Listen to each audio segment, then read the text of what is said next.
o lahi na siya. Katong kon, katong Ang mga dahon diri siya nakuha kani nga color. Hello guys, welcome back. Welcome back to our channel.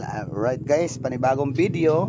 Actually guys, hindi to panibago, update lang. So parang ano lang siya, parang part 2. Ayan, kung natatandaan niyo guys, kung nasubaybayan niyo itong ating hukay, dito ay nag-i-scan tayo. Ang title nun ng aking video last ay live scanning underground tunnel. So ito po yung part 2 guys, share ko lang sa inyo.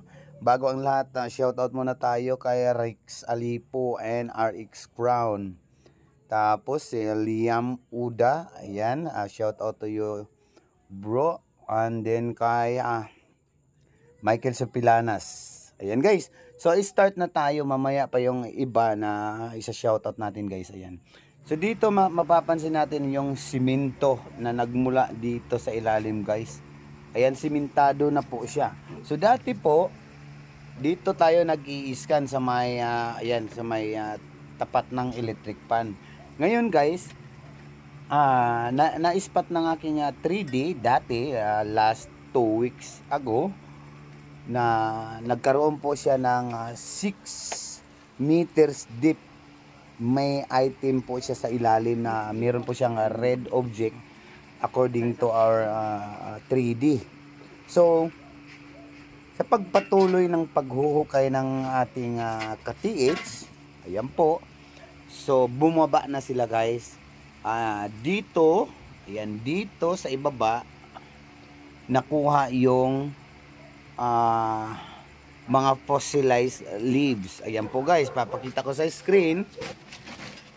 So ayan po. So pansin natin guys, itong iba-iba itong fossilized leaves. Ayan, pansinin natin tong isa. Ayan, parang dahon ng bayabas guys, kasi maliit siya, kumpol type, at mataba na maliit siya guys. So parang bayabas talaga sa tingin ko lang. Tapos ito namang isa guys, malaki siya. Ayan, medyo malapad. So sa tingin ko antipolo tree or marang. So marang ko sa Bisaya dyan guys. So iwan ko lang kung ano sa Tagalog dyan. Basta marang, yung prutas po na parang durian at para ring langka. So marang po sa Bisaya yan. So sa tingin ko marang yan. Ayan guys. So dito nakuha guys sa pinagtatayuan namin. So ngayon guys, i-re-scan din natin ito. I-re-scan natin ito guys. Tignan nyo lang o panoorin nyo lang dyan kung paano accurate yung ating Maria Technology Scanner guys. Kasi maraming nagtatanong, marami ding nagsasabi dyan, mababaw lang yan sir. May iba din ang sabi, more or less daw sabi. Pag naka-scan ka ng 7 meters, merong less, merong ano pa, dagdag. So hindi naman guys, halimbawa po ay halimbawa po itong in-scan ko. So ang naging resulta nito guys ay na-scan siya around ano siya, sa simula 7 meters.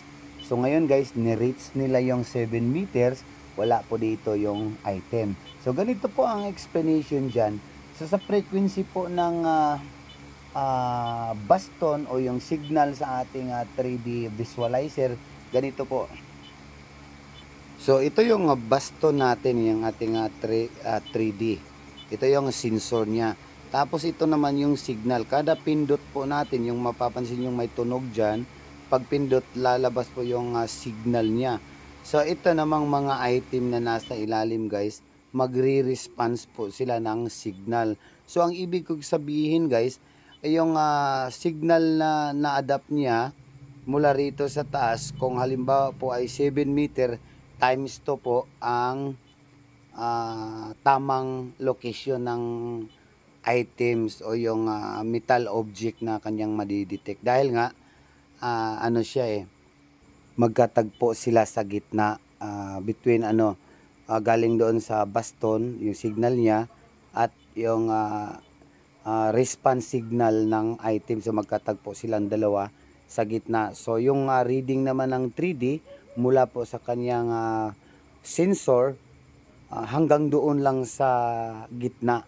So ibig sabihin, pag halimbawa po 7 meters po ang detection niya na may metal object, times 2 po siya dahil nga meet up lang yung signal sa gitna guys. Yan yung interpret ng 3D guys. So yun guys. So tungkol naman dito sa bayonet guys na type 30, original from World War II pa yan guys. Type 30 yung kanyang ano guys. Tungkol naman dito guys ay sa itaas yun nakuha. So yun yung nagtuturo na dito po sa pinaghuhukayan yung items o yung nakatagong kayamanan guys, dahil nga yun ay nakatago at nakataob yung kanyang posisyon paturo po. So yun nga guys, dahil hindi na ano guys, hindi na recognize ng digger kung saan siya nakapwesto guys. Ayan po. So inattach ko lang siya dyan yung bayonet, pero dyan pa rin yung nakuha guys, sa iisang lugar lang.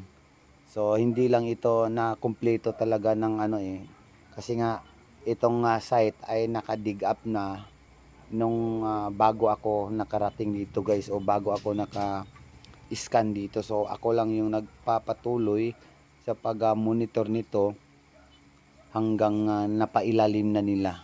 Pero unang-una ay hukay na nila ito guys. So umabot na sila ng 7 meters, tapos na suportahan natin na pangalawang beses na scanning assist.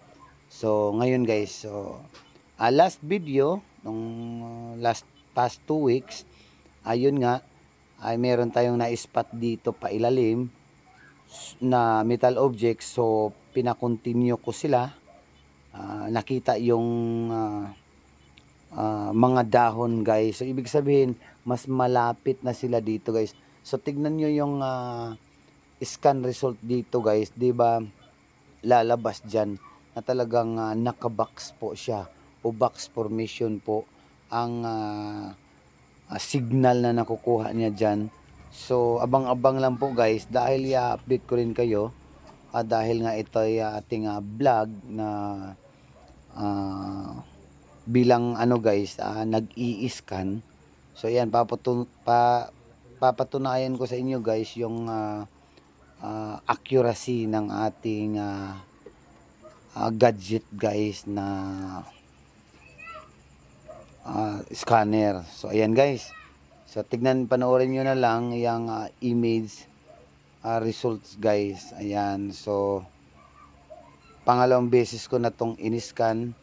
Ayan, mapapansin natin dyan sa screen na talagang nasintro na po o na-target na po yung ano dyan, metal object na nasa ilalim ng lupa guys. So yan, tine-check ko guys kung isa bang heavy minerals. Yan po ay hindi natin masasagot. Posible din naman na isa siyang heavy minerals na napaloob nasa ilalim ng lupa. Pero ito naman pagbabasihan natin na legit siya sa treasure dahil nga meron siyang HTM. Yan, nakukuha natin dyan around 10 meters. Ayan, naka 10 meters na po tayo, ay nakuha po yung fossilized leaves. So iba't iba po siyang fossilized leaves. So mataas po ang porsyento guys na tambak po siya. So tinambak o backfill siya guys na nandiyan dyan sa ilalim. So ayan, nasa itaas na po kami guys. Nagre-reading na po ako ng 3D image, yung kanyang 3D result. Ayan guys, so pansinin nyo, pulang-pula po ang ating image result guys. Ayan o. So una, ito yung original na footage niya. Ayan. Magkatabi po, tinuro ko dyan, magkatabi po yung kulay blue, that is a sinkhole or cavity. Yan yung cavity na pinaglagyan o malambot na lupa o yung bakanting lupa na natira o na iwang halo po siya. Ayan. So, tignan nyo dyan sa image. Ayan po, meron siyang bilog. Tapos, may ano siya, may something box formation na napaloob po. Nasa ilalim po siya. So, ayan po guys. So, baliktad natin yung image niya. So, ayan guys. So, yan, hanggang sa susunod na video guys, share ko rin sa inyo kung talagang ano man ang makuha dyan. Kasi nga, ito, sa tingin ko lang, mahihits nila ito dahil kumbinsido po silang maghukay kahit na ilan lang sila guys. So, kumbinsido po silang maghukay kahit na ano lang, kamag-anak lang, kamag-anakan lang. So, wala po silang financier dito guys. So, ayan po. So, desidido po silang maghukay sa ilalim. Ayan. So, i-interpolate pa natin yung image na yan.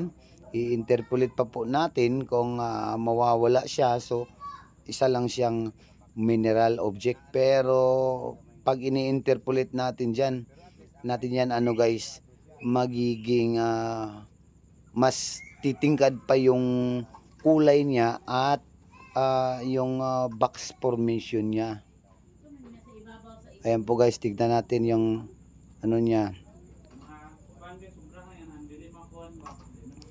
Ayan, so para makita natin yung lalim niya, yung deepness niya, isi-save muna natin siya tapos i-open uli. So isi-save po natin siya tapos i-open natin uli doon sa folder na nakasave. Ayan, open natin siya. Hanapin natin yung file name niya. Ayan, hinahanap po natin yung file name na nakasave po.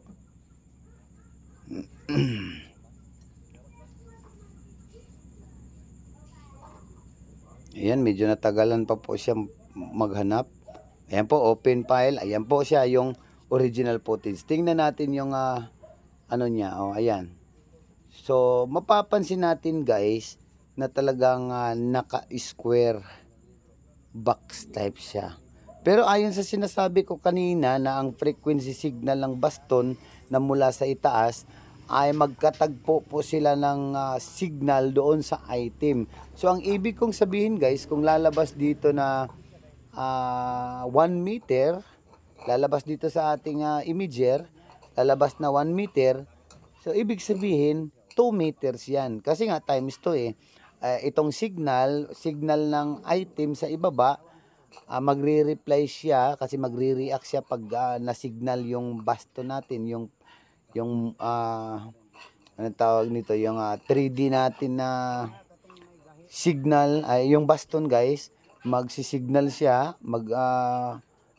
magbibigay siya ng signal sa ilalim. Itong item naman ay magkukontak sila sa gitna.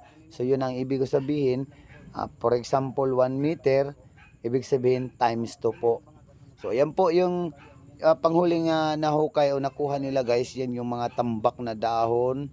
Ayan po, iba't ibang uri ng dahon guys. May parang bayabas, and then something like antipolo tree or marang. Ayan po, mga malalaking dahon.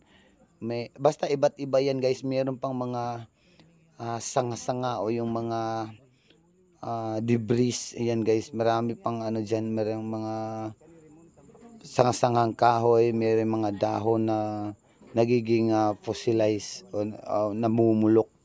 So positive po ang area na yan guys. Yan yung ang masabi ko dyan. Yan yung image results. Ayan, tinitignan namin. Meron talaga siyang cavity o meron talaga siyang erode soil. Ayan po, yung kulay blue. Ayan guys, yan yung resulta ng ating pag-i-scan ngayon guys. So abangan nyo guys hanggang sa susunod ng aking video. Dahil hanggang dito na lang po tayo guys. And then shout out muna tayo sa aking mga ka-TH na palaging nagsubaybay sa ating channel guys, lalo na po sa aking mga LTHGP group, yung LTSP group of Miss Or. Ayan, abangan nyo guys ang ating pagbubukas. Tatanggap po tayo ng mga bagong membro. Maaari kayong mag-chat sa akin guys, o mag-chat dito sa ating page o sa ating YouTube channel kung saan ka nakapanood ngayon guys. Halimbawa sa YouTube, mag-chat lang po kayo kung gusto nyong sumanib o sumali sa aming LTHP Miss Or group na mga local treasure hunter. Ayan po guys, kung gusto nyo magpamembro, so magpamembro na kayo guys. Kahit na nasa malayo kayo, pwede rin. So ang ating guys, ang ating tema ay pre-scanning po tayo pag once na membro ka ng ating grupo guys. So yun lang guys, maraming salamat sa inyong panonood, and please subscribe to my channel kung baguhan ka lang, and then follow my page, LTSP Local Treasure Hunter Philippines, and please like and share. God bless you all.